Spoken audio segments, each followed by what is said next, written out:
Time now for a full look at weather with our Weather Authority Chief Meteorologist, Dan Cianca. Dan, I've really been feeling these temperatures drop early on and pulled out all of my sweaters and making sure to bundle up. You know, you're going to have everything ready this week, minus the rain jacket, I think, because we're going to have warm afternoons. You're going to be out and about in the afternoons. It's going to be warm this week. We're talking 70s, maybe in some cases 80s, but at night, in the mornings especially, we're talking 30s and 40s. It's a little different climate that we're used to here on the Central Coast, and we're typically moderated by the very mild ocean temperatures. But because of this offshore dry airflow, this is the kind of weather they experience mostly in like the Sierra Nevada. You know, it's just very dry air, maybe desert areas of the country.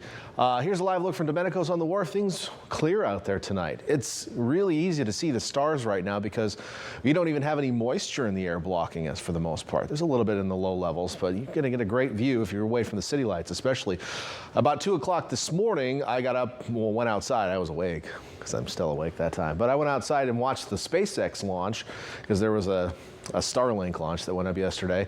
And you can see it pretty easily from Salinas, but it just looked like a little red flame flying into the sky. Kind of looked like an airplane. They're kind of boring unless they have these giant clouds behind them, honestly. But, you know, the Starlink ones are typically like that. But point is, I could see it pretty easily from Salinas. And oftentimes we are stuck in the clouds or it's just too hazy. And it wasn't the case last night or this morning, I should say. So here's the bigger picture. We do have some high clouds offshore. You might have seen them at sunset on the horizon tonight, kind of catching the glow as the sun was setting. Otherwise, skies are clear and expected to stay that way. We'll have a couple of these high clouds in the forecast for us tomorrow, but ultimately, we've been in dry offshore flow. The wind's dying down, though.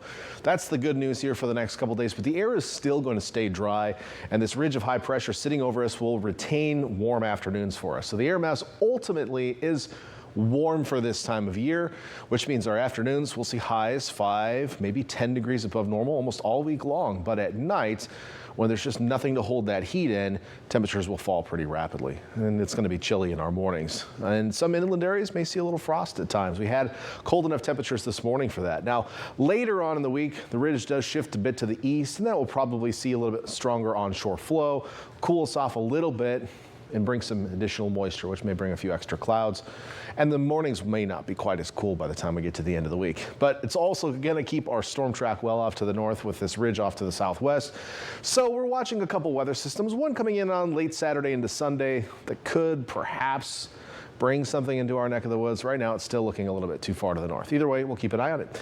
Meantime, as we look at future track overnight tonight into tomorrow, you're going to see clear skies. So boring map.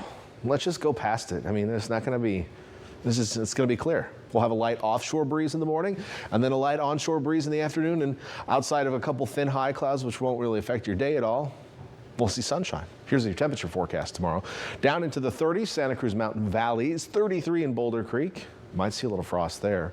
40 overnight in Santa Cruz. You're back to 74, 70s in the valley, 60s up in the higher elevations of Santa Cruz County. And again, a reduction in those offshore winds. We'll have a breeze in the morning, but then they'll switch back onshore during the afternoon. Over to the east shore of the bay, lows in the upper 30s, highs in the mid to upper 70s tomorrow. It is late October, by the way. Salinas 79. 78 in Gilroy, Hollister. Salinas, the warm spot on this particular section of the map. How about Monterey and the Peninsula? Where are we headed tomorrow? Well, overnight tonight, low 40s, highs back in the mid 70s. Carmel, 78 on that white sandy beach tomorrow. Imagine yourself there. Just imagine. Sounds pretty nice, right? How about down south? Now we get to the 80s. Carmel Valley, Gonzales, Greenfield, King City, Bradley. The hot spot tomorrow, I've got you where it's happening there. The gateway to the Pinnacle, solid at 81. But look at those lows, 20s to start the day in Bradley, Parkfield 30 in the San Antonio Valley, King City, Greenfield 33 to start. Can't rule out a little bit of frost. Make sure if you have any of those sensitive plants, bring them indoors. I mean, it was colder last night by about 1 degree, but either way, keep an eye on those sensitive plants. Looking at Halloween, looking pretty nice. No major change, maybe a touch warmer. That trend will continue through Wednesday.